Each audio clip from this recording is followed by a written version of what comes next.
जी hello दोस्तों, मैं हूं कमर चीमा। और दोस्तों, जिस तरह कि आप देख रहे हैं, मेरे साथ मौजूद हैं साजिद तारड़ साहब। तारड़ साहब पिछले 2 हफ्तों से ट्रैवल कर रहे थे इंटरनेशनली। भारत में थे, अबू धाबी थे, पाकिस्तान थे। और इस दौरान बहुत सारी डेवलपमेंट्स जो है वो हो गई हैं। तारड़ साहब, शुरू करते हैं। आप तो एक तो भारत गए थे, ज़रा उसके बारे में भी थोड़ा सा बता दें हमें। और दूसरा ये है कि जेडी वैंस भारत जा रहे हैं, आपके जाने के बाद जेडी वैंस भी पहुंच रहे हैं। और बांग्लादेश ने पाकिस्तान से माफ़ी मांग ली है 1971 की। उस पर क्या करना है? $4.5 बिलियन भी उन्होंने मांग लिए हैं कि वॉर डैमेजेस और इस हवाले से। कैसे देखते हैं आप इन चीज़ों को? पाकिस्तान के अंदर तो भी आपकी बड़ी धूम रही है, आपने बड़ी एक पॉपुलर स्पीच भी की है। तो और अगर आपको बताऊं तो कुछ मिलिटेंट्स ने केएफसी पे लड़का जो काम करता था उसको कत्ल कर दिया। डिफरेंट किस्म की चीज़ें हैं। और बल्कि आपकी तकरीर से ये एक बात लेता हूँ कि $4.1 बिलियन जो है पिछले महीने पाकिस्तान आए। तो क्या पाकिस्तान की इकोनॉमी भी बेहतर हो रही है? कैसे देख रहे हैं तार साहब इन चीज़ों को? चीमा साहब, सबसे पहले तो मैं आपको बताना चाहता हूँ कि मैं भारत गया। बड़ा आपको पता ही है, मैं जब भी भारत जाता हूँ मेरी बड़े इमोशनल एक पूरा ट्रिप होता है मेरा, खासकर भारत जाना। मैं इस दफा जो था वो केरला गया, स्टेट केरला के अंदर। और जब मैं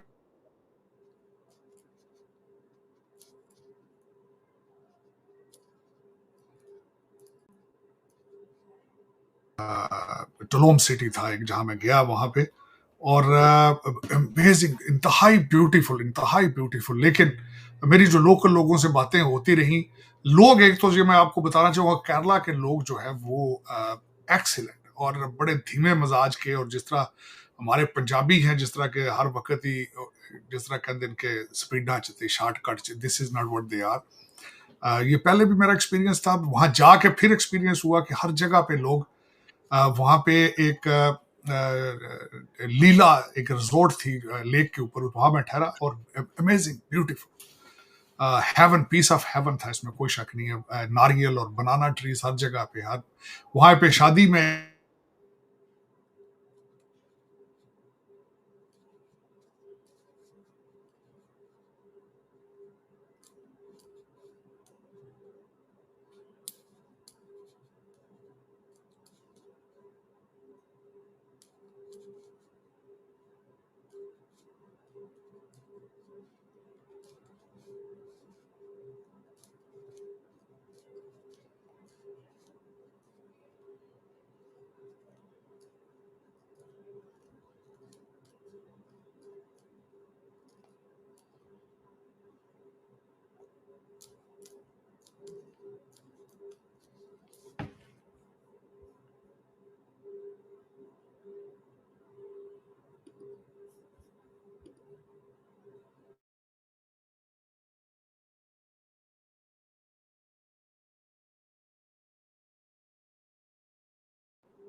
एक की जबान फिलिपाइन की है, बिल्कुल इसी तरह का रस्मुल खल्त उनका खत है।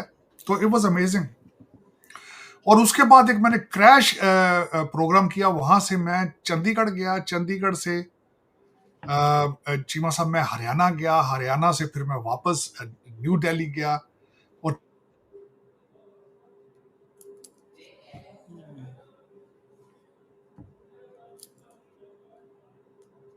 गुरुद्वारा साहब गया, जामिया मस्जिद गया वहां पे। और मेरी ख्वाहिश होती है कि मैं जाके लोकल ट्रैवल करूं, वहां पे वॉक करूं। लोकल लोकल मैंने वॉक की, कल्चर को एंजॉय किया, जबरदस्त।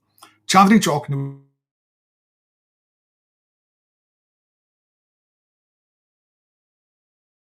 चीजों को जाके फिर दोबारा एक दफा ताजा किया, चीजों को देखा। और उसके बाद चीमा साहब मैं अबू धाबी आया। तो अबू धाबी से वापस मुझे पाकिस्तान एक अर्जेंट, जो हमारे इंडिया का, जिसको एनआरआई कन्वेंशन कहते हैं, इसी तरह हमारा भी पाकिस्तान में पहली दफा ओवरसीज पाकिस्तानी।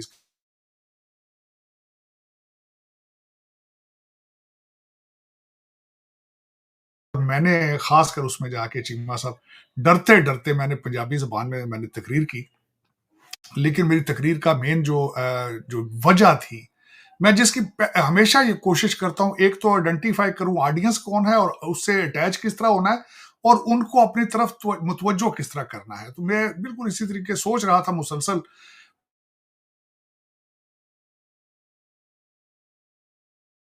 पहले कई data everything on the side, and I should directly engage with the diaspora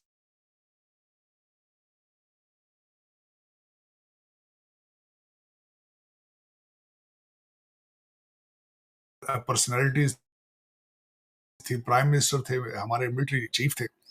तो लेकिन ये कि वो speech has gone viral, matter of fact in Punjab area specially into the in with the audience. तो वो मैं बड़ा जबरदस्त था, बल्कि आप ही ने मुझे स्पेशली इसीलिए इनवाइट किया आज सुबह कि आपने you deliver the speech in Punjabi and why you did it and what were the objectives. तो वो बड़ा थी। मैं ये बताना चाहूंगा कि मैं भारत जो गया था वहां पे क्या ऑब्जेक्टिव थे। एक तो शादी थी केरला के अंदर, उसमें गया, हमारे एक एसोसिएट है, उनकी बच्ची की शादी थी वहां उनके लिए। दूसरी ये चीज थी कि जब हम वहां पे हरियाणा से पहले मलेरकोटला के पास एक गांव था, वहां पे चीमा साहब, हमारी ऑर्गेनाइजेशन ने सिक्स ऑफ अमेरिका, जिसका मैं खुद हिस्सा हूं, उन्होंने वहां पे तकरीबन 20 बच्चियों की शादियां कराई हैं जो गरीब लोग थे, जिसमें ज्यादातर जो थे हिंदू थे, और जिसमें कुछ सिख थे 4, और 4 मुसलमान फैमिलियां भी थी उसमें। तो उनको सबको जहेज दिया गया बच्चियों को। I was invited there as well and I was a speaker there at the same time and I felt so good. फिर 100 के करीब बच्चियों को साइकिल वहां एक स्कूल में डिस्ट्रीब्यूट किए, जो इस गर्मी के मौसम स्कूल में वहां दिया गया। तो और फिर उसके बाद एक यहाँ पे पिछले दिनों जो एक हमारे सिक्स फॉर जस्टिस वालों ने एक स्टेटमेंट दी थी, जो जिन्होंने जो भीम साहब जिनके बारे में, अम्बेडकर जिनके बारे में उन्होंने स्टेटमेंट दी कि उनके स्टैचूज को तोड़ा जाए। फिर मैं और जसदीप साहब हम उसके गए वहां पे अम्बाला में, और वहां जाके उनके स्टैचू के ऊपर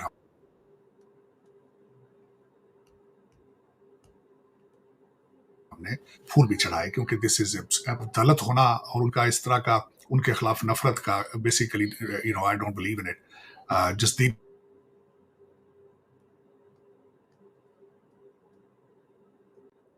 एक बहुत बड़ा नाम है हिस्ट्री में, जिन्होंने भारत का कॉन्स्टिट्यूशन लिखा, उनके बारे में इस तरह के अल्फाज इस्तेमाल करना सिर्फ इस वजह से कि is Dalit. So that was the objective to do in India. और पाकिस्तान में जिस तरह आपको बताया कि I was invited in the overseas convention. उसके बारे में कई लोगों के बाद में मुझे कई मेरे दोस्तों के आए, they wanted me to give my opinion on the हमारे आर्मी चीफ साहब की स्पीच पे।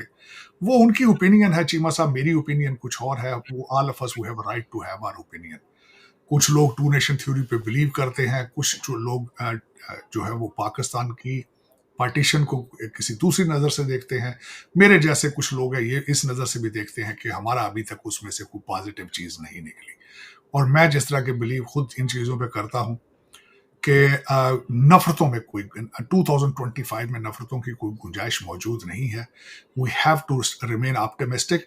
और अब क्योंकि दौर जंगों का नहीं है, जंगें होंगी भी इकोनॉमिकल जंगें होंगी, अब वो जंगों का दौर नहीं रह चुका। We have move forward with it.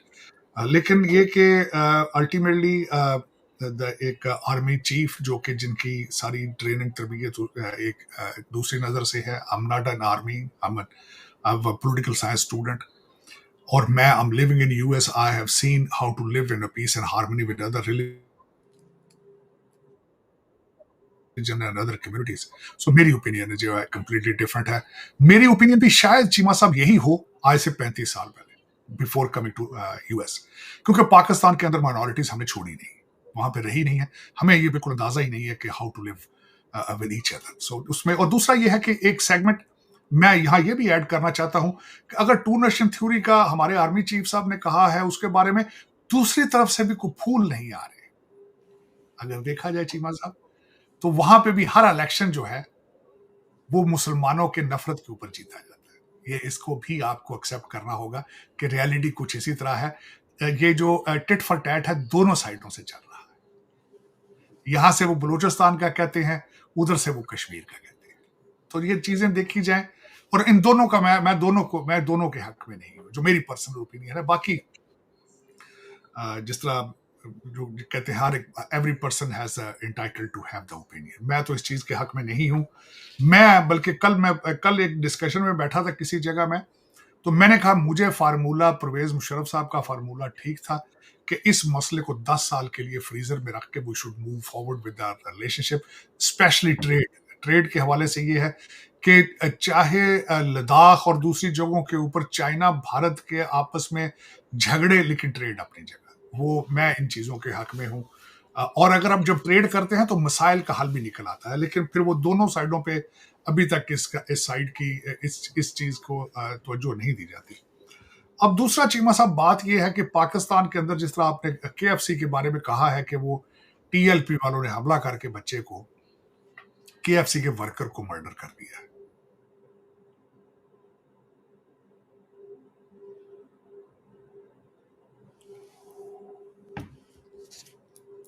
किया जा रहा है पाकिस्तान में जिस तरीके से, ये कोई अच्छी डायरेक्शन नहीं, ये कोई अच्छी डायरेक्शन। इसमें जो TLP के फाउंडर थे रिजवी साहब, आपको पता है, वो भी उनके भी यही था। फिर हमारा एक ऑक्सफोर्ड ग्रेजुएट है जिसको ये मशवरा दिया गया कि आप इनके वोटों पे डाका डालें, तो उन्होंने तब्दीली और नए पाकिस्तान के ख्वाब को रियासत मदीना की शक्ल में तब्दील कर दिया। आज उनका नाम मुर्शद है।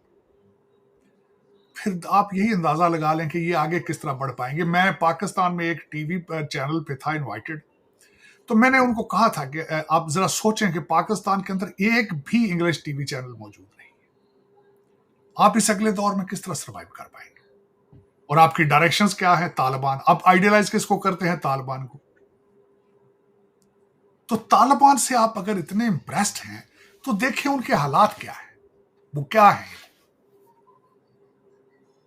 क्या आप उनके हालात से मुतमिन हैं? तो ठीक है, जिस तरह आप चाहें वो करें, जिस तरह देखें। आपकी इतला के लिए अर्ज है कि वो भी आपस में लड़ना शुरू हो चुके हैं।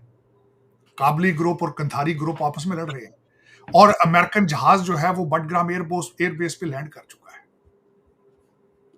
और जिस तरीके से वहां पे 12-12, 15, 13-13 साल की बच्चियों की शादियां 60-60 साल के लोगों के साथ हो रही हैं, और जिस तरीके से बच्चाबाजी उनके कल्चर का हिस्सा है, this is what you want. बच्चियों को स्कूल नहीं जाना, फिर बेच देना उनको, वो बेचते हैं ऑलमोस्ट।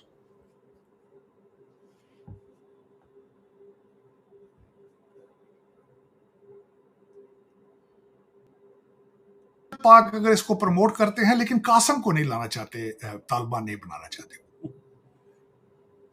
मेरे बच्चे के बारे में उनका मुस्तकबिल वो यही चाहते हैं कि इसको तालिबान बनाया जाए। कासम के बारे में उनको तालिबान का फ्यूचर पसंद नहीं। अगर पसंद है तो उसको बुलाएं यहाँ पे, उसको कहेंगे सामने आओ भाई, मैं 72 साल का हो चुका हूं, मैं शायद मर जाऊं, आगे तुम इसको चलाओ, ये जिहाद करो, ये सियासत नहीं जिहाद है। इनके जितने सपोर्टर हैं सब अमेरिकन हैं, सारे ब्रिटिश हैं, और वो सारे बाहर चले जाते हैं। जब कैबिनेट बनाने की बारी आती है सारे वापस आ जाते हैं। इस वक्त ये टोटल जो है, वो एक शिकागो का यूट्यूबर है, 2-4 और हैं, एक वर्जीनिया में इधर उधर रह रहे हैं। सारी पार्टी तो वो चला रहे हैं, इनकी सारा नैरेटिव तो उनके पास है, वो सारे बाहर बैठे हैं ठंडे।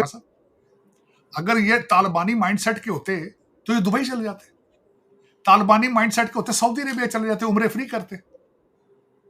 लेकिन ये भी ठंडे क्रिश्चियन कंट्री में आके यहाँ रहना चाहते थे, यहीं के ग्रीन कार्ड लेना चाहते हैं, यहीं के सिटीजनशिप लेना चाहते हैं, लेकिन कंट्री के लिए कहते हैं जिहाद है, बाहर निकलो जिहाद के लिए।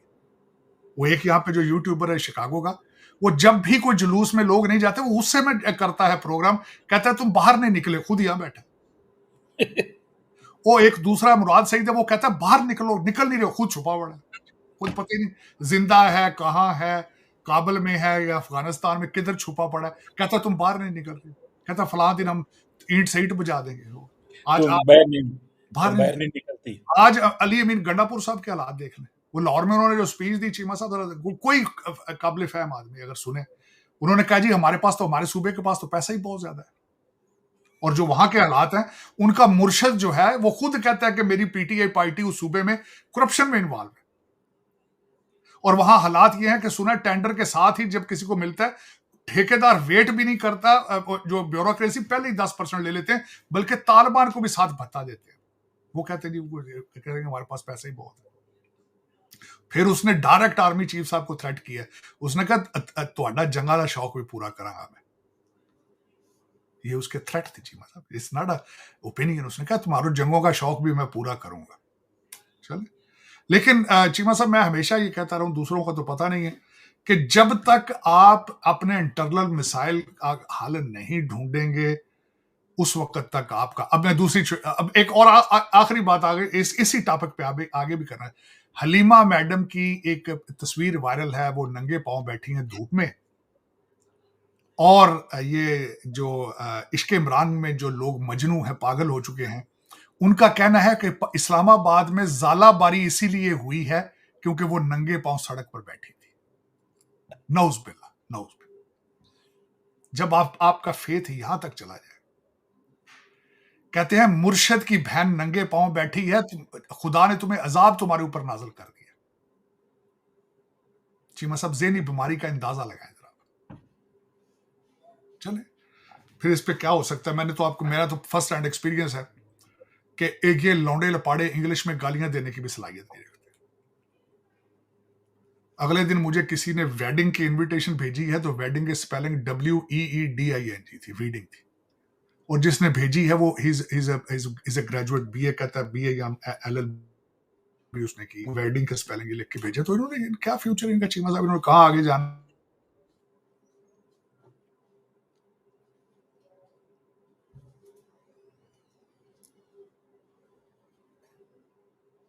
कर रहा है। इस वक्त अगर देखा जाए तो ये मेरे ख्याल में सेकंड बिगेस्ट दौरा होगा किसी हाई ऑफिशियल का। जो पहला दौरा था हमारे वो मियामी से, जो हवाई से जो खातून है उनका था, तुलसी गैबट का, और उसके बाद दूसरा हाई विजिट होगा ये। लेकिन चीमा साहब, उनको भारत, जिस तरह मैंने बताया, they are the regional power है। उनकी इस वक्त दुनिया को जरूरत है, इस वक्त उनको समझा जा रहा है। उनको जब भी यूरोप या दूसरे ममालिक देखते हैं तो वो समझते हैं चाइना का, this is alternate against China matter economy में भी, और दूसरा जिस तरीके से उनकी डायस्पोरा जो है वो अपनी दुनिया में अपना लोहा मनवा रहा है, टेक्नोक्रेट्स हैं, there is no comparison at all इस वक्त अगर देखा जाए।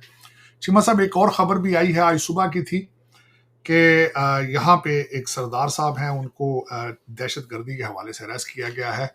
जो 6 फॉर जस्टिस जो है उनके ऊपर लगता है कि सख्ती अब करेंगे। अमेरिका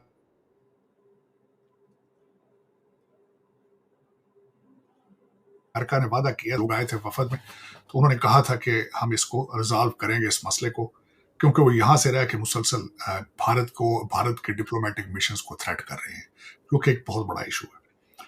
चीमा साहब, मैं उसमें इस ट्रिप में कई वाकयात हुए हैं जिनके मैंने नोट्स लिए हैं, बल्कि मैं उन लोगों को भी रिकॉग्नाइज करना चाहूंगा जिनको मैं रैंडमली मिला हूँ। रैंडमली से मुराद ये है कि जिनको बड़े बड़े अच्छे, और मैं सबसे बड़ी बात यह है कि मेरे लिए एक ऑक्सीजन से ज्यादा है कि जब एक रैंडमली एक तो मैं गुरुद्वारा साहब जब गया, शीशगंज गुरुद्वारा साहब, तो वहां पे एक रैंडमली बुजुर्ग आए और उन्होंने मुझे कहा कि चीमा साहब, मैं तुहाडे हर एक प्रोग्राम को देखना। उन्होंने मुझे समझाया चीमा साहब। और दूसरा कुछ और लोग थे, मैं उनका नाम मैंने नोट करके लाया हूं। मैंने उन्हें कहा था कि मैं ब्रेकफास्ट पे था इन दिल्ली, और एक थे एक हॉलैंड से अकाउंटेंट थे, स्विट्जरलैंड से अकाउंटेंट थे। He recognised and came up there, and then was one doctor.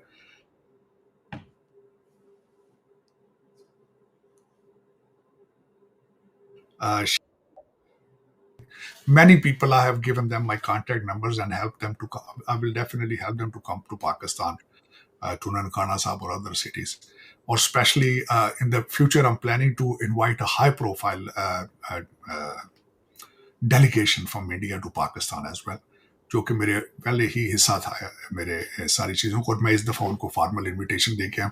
Cheema से एक बहुत बड़ी यूनिवर्सिटी है, यूनिवर्सिटी ऑफ चंडीगढ़, मैं वहाँ पे गया था खासकर, और अमेजिंग मैं चीज़ें देख कर आया हूँ, जो कि चीमा साहब इस वक्त एक तो यूनिवर्सिटी सिर्फ मैं इंडियन इंस्टीट्यूट ऑफ टेक्नोलॉजी नहीं गया, अल्टीमेटली वो तो इस वक्त कहते हैं MIT में एडमिशन हो जाता है, इंडियन इंस्टीट्यूट ऑफ टेक्नोलॉजी में नहीं होता। लेकिन यूनिवर्सिटी ऑफ चंडीगढ़ भी अमेरिकन यूनिवर्सिटियों की टक्कर की यूनिवर्सिटी थी, और मैं वहाँ पे गया और बच्चों की मैंने साइंटिफिक अचीवमेंट्स देखी, मैंने लोगों की तालीम का अंदाज़ा लगाया। So they don't have any competition. They don't have any competition. They are way ahead of the rest of the world. देखें, 2-3 चीजें चीमा साहब, आप एपेटाइट और नेशनलिज्म, जब ये दोनों चीजें इकट्ठी हो जाती हैं तो फिर नोबडी कैन स्टॉप यू। तो ये मैंने खुद इस दफा भी भारत के स्कूलों में देखा है जाके, अमेजिंग, कि middle class growing, middle class educated, have appetite और नेशनलिज्म, अमेजिंग। तो जो मेरा मैं इसमें बड़ा सक्सेसफुल ट्रिप था मेरा भारत का, मैं समझता हूँ मेरा भारत का हर ट्रिप ही सक्सेसफुल रहा है, क्योंकि मैं हमेशा बड़े पॉजिटिव एटीट्यूड के साथ जाता हूँ और हमेशा पॉजिटिविटी लेकर वापस आता हूँ। बल्कि भारत के एयरपोर्टों पे मैंने देखा है चीमा साहब, जब जो अब चीजें अमेरिका में भी नहीं है, वहां पे वो कस्टमर सर्विस, क्लीनलीनेस, कंपटीशन, होटलों के अंदर मैं हैरान हो गया हूं कि केरला के होटलों के अंदर भी इस किस्म की कस्टमर सर्विस और सफाई और केयर, अमेजिंग, अमेजिंग।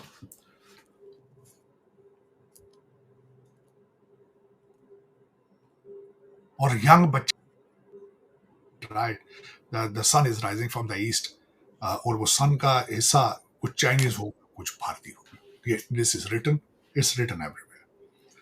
तो उसमें बिल्कुल ठीक। डॉक्टर साहब, वो बांग्लादेश पे क्या कहेंगे? जो पाकिस्तान की सेक्रेटरी खारजा गई थी तो उस पे उन्होंने माफ़ी भी मांगी, कह दिया है, और $4.5 अरब भी मांग लिया है उस दौर का। आपको लगता है कि चीज़ें सही डायरेक्शन में जाएंगी, या कि मोहम्मद यूनुस अंडर प्रेशर है तो ये कर रहे हैं? देखिए, मोहम्मद यूनुस का कोई पोर्टफोलियो उसके पास नहीं है, मैंडेट ही नहीं है। मतलब पूछे आप कहां से, आप पैराशूटर हो भैया, आप तो एक बिल्कुल, बच्चों ने 300 बच्चे अगर ना मारे जाते तो इसका कोई फ्यूचर है? ये कहां से आता है, इसको जानता है कोई? चीमा साहब, जिस दिन डोनाल्ड ट्रंप साहब फारग हुए दूसरे अपने इश्यूज में से, उस दिन डॉक्टर यूनुस फारग हो जाएंगे। उसकी वजह यह है चीमा साहब, और ये $4.5 अरब की, 4 बिलियन की माफी, प्लीज ये जो माफी, ये मैं तो चाहता हूं पाकिस्तानियों को चाहिए था ये माफी मांग लेते और उनको कहे 4 बिलियन सानू दे दो, जिसमें ਅਸੀਂ हम ਮੰਗ बहुत पैसे ਲੈਂਦੇ भी तेज हैं। ਅਸੀਂ ਅਸੀਂ ਪਹਿਲੇ ਮੰਗ ਲੈਂਦੇ ਪੈਸੇ ਸਾਨੂੰ ਦਿਓ। ਸਾਨੂੰ ਯਾਰ ਤੁਸੀਂ 3 ਬਿਲੀਅਨ ਹੀ ਦੇ ਦਿਓ ਯਾਰ, ਅਸੀਂ ਮਾਫੀ ਮੰਗ ਲੈਂਦੇ। अगर मजबूत थोड़े ने ਤੁਹਾਡੇ ਕੋਲ, तो 2.5 बिलियन से भी माफी हो सकती है, ऐसी गल नहीं। चीमा साहब, ये तो कोई तुक नहीं ना बनता। हमारा, मुझे किसी ने क्वेश्चन किया था, इसका जवाब मैं दे देता हूँ। किसी ने क्वेश्चन किया इसी ट्रिप पे, ताड़ साहब डोनाल्ड ट्रंप बहुत ज्यादा हमारे ऊपर पाकिस्तान पे टैरिफ लगा रहा है, आपका इसके बारे में क्या ख्याल है? मैं क्या, आप क्यों परेशान है? IMF जाने, डोनाल्ड ट्रंप जाने, आपका तो हर चीज IMF बनाता है, आपका तो बजट बनाता है IMF, आपकी फॉरेन पॉलिसी बनाता है IMF, तो आपको टैरिफ का क्यों भाई हम खाया जा रहा है?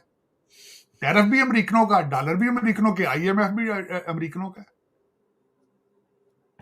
तो चीमा साहब, हकीकत उसमें डॉक्टर यूनुस साहब जो हैं, उनका बड़ा जोक है। उन्होंने वो 7 स्टेट्स जो हैं लैंड लॉक, और उन्होंने कह दिया कि we are the holder of the sea, और फिर उन्होंने स्टेटमेंट दे दी वो जाके चिकन नेक के हवाले से। और फिर उस पर मैं सोचता रहा, भाई ना आपकी इकानमी है, जो आपके 4 पैसे इकानमी आपने कॉटन पे बनाई थी, आपकी चीजों में, वो भी आपने खत्म कर ली है। मेरा मतलब गारमेंट्स की इंडस्ट्री, वो भी आपने तबाह कर ली है। अभी करप्शन जोरों पे चल रही है वहां पे, मार्शल लॉ का थ्रेट दे चुके हैं आपके आर्मी चीफ, और आप जो है वो इंटरनेशनल दौरों पे निकले हैं, लोगों से मिल रहे हैं जाके। किस रेफरेंस से मिल रहे हैं आप? कोई मैंडेट नहीं है। लोग आपकी इज्जत या आपकी माफी को किस तरह सीरियस लें, जबकि ना आप इलेक्टेड ही नहीं है।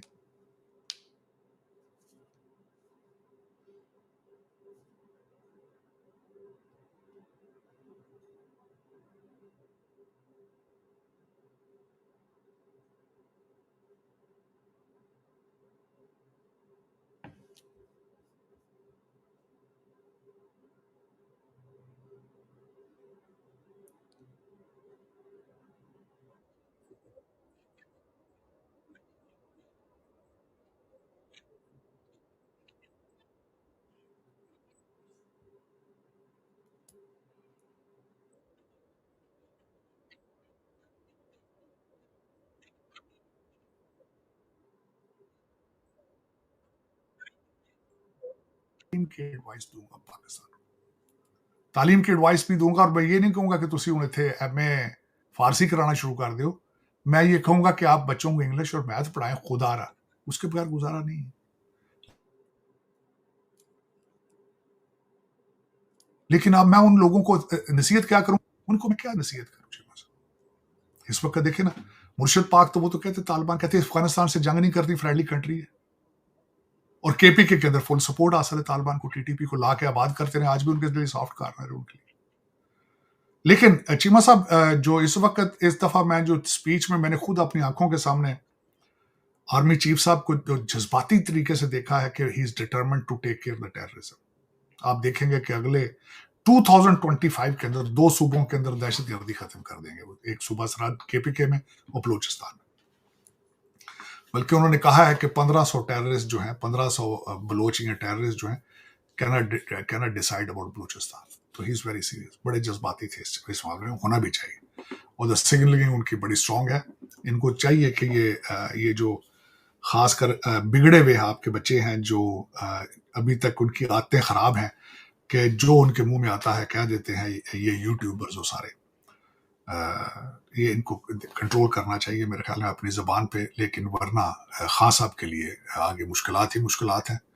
और अभी तक उनको कोई रिलीफ नहीं है, रिलीफ के खैर हकदार भी नहीं है, क्योंकि उसकी वजह ये है कि चीमा साहब, मैं छोटी सी मिसाल देता चाहूंगा। उनका एक उनका सपोर्टर आया, कुरान पाक को उसने सामने रख के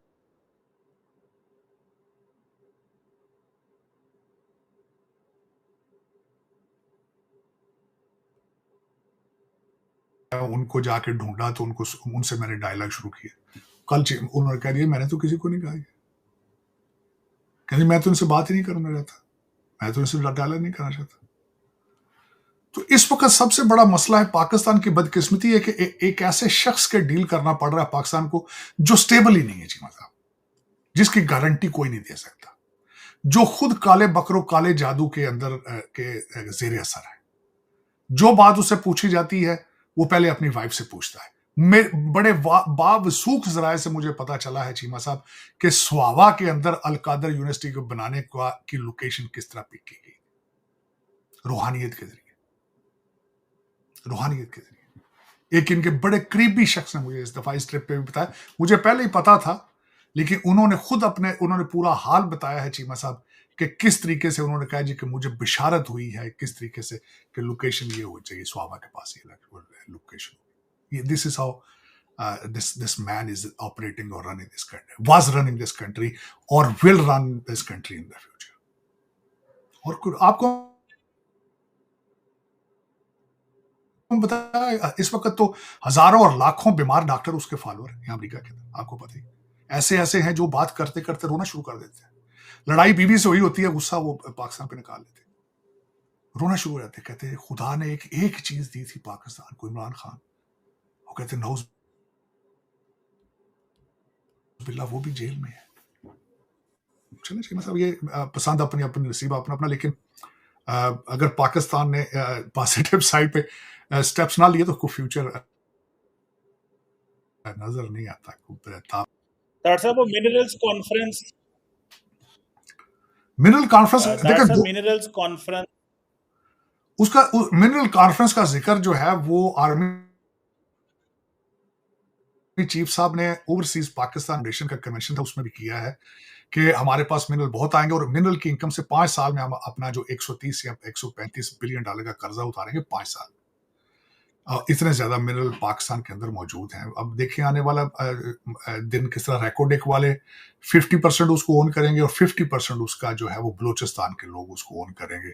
उसकी इनकम भी 50% जो है बलूचिस्तान के लोगों के पास जाएगी। और इस वक्त बलूचिस्तान में एक जो वो पहले एक ऑर्गेनाइजेशन कभी बनाई गई थी RCD, उसकी जो वो एक अभी तक हाईवे और ट्रेन का जो सिलसिला भी रहता है उसके ऊपर भी सुना है कि आजकल में अमल शुरू होने वाला। चीजें कुछ हो रही हैं, जैसे भी है, स्पीड स्लो है, ज्यादा है, चीजें पाकिस्तान में हो रही हैं, ऐसी बात नहीं है। इन्फ्लेशन अंडर कंट्रोल किया है इन्होंने, इसमें कोई शक नहीं है।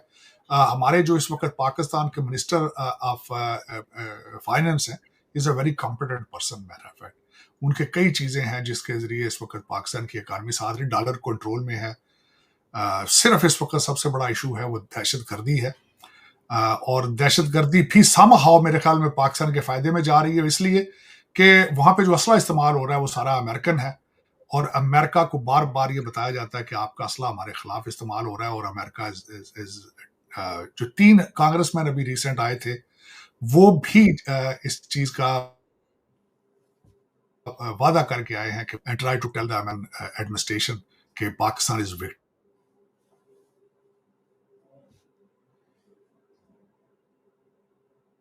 Of terrorism due to your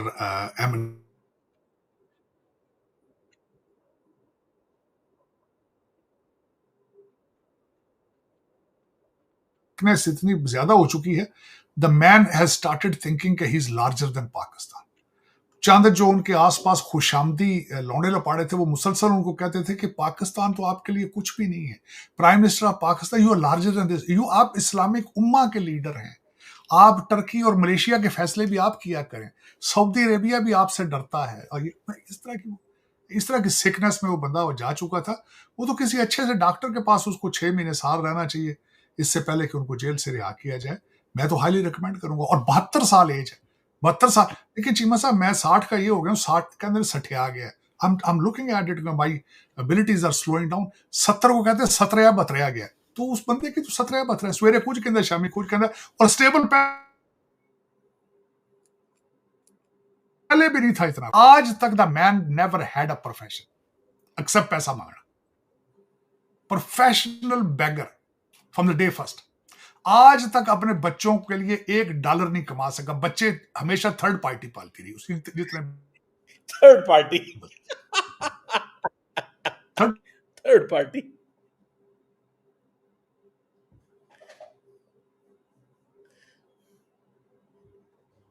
वो भी ज्यूश लॉबी पाल दी सारी। देख लो इतने रियाम खान से बेचारी वो भी चंदे ते पाल रही सी, वो भी थर्ड पार्टी हुण जेहड़ी इहनू भी चंदे ते रखे उन्हें।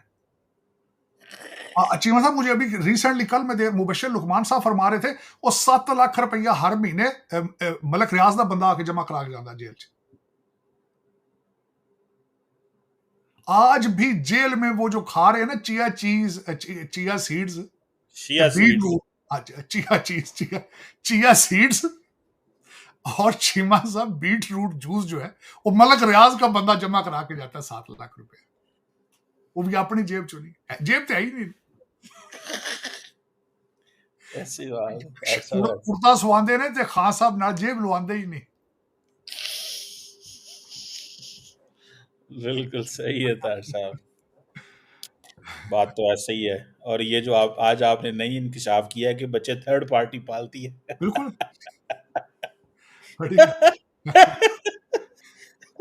कि दूसरी पार्टी तो हमने तो सुना था जुमैमा खान पाल रही है, लेकिन आपकी बात सही है कि कोई और पार्टी विच पै गई होने के, वो भी मंगदी होनी कि जुमैमा का अपना प्रोफेशन कोई नहीं, वो पेकियां के खाते चल रही है अजे भी, वो गोल्ड स्मिथ पाल रहे हैं। ऐसे ही है तार साहब, हालात तो हमारी सियासत के ऐसे ही हैं। और जिसे कहते हैं ना, साकडार साहब तार साहब सुबह जा रहे हैं अफगानिस्तान, बहरहाल सुना है कोई तरला मारन लगे उन्होंने, खुदा दा वास्ता है बस करो, अब ये टीटीपी को संभाला दो। अब देखते हैं कि क्या वो करते हैं और किस तरह चीज़ें होती हैं, किस तरह चीज़ें चलती हैं। Anyhow, thank you very much Sajid Tarar साहब, sorry it's always pleasure talking to you sir. Thank you so much. आपके वक्त का बहुत शुक्रिया सर, थैंक यू।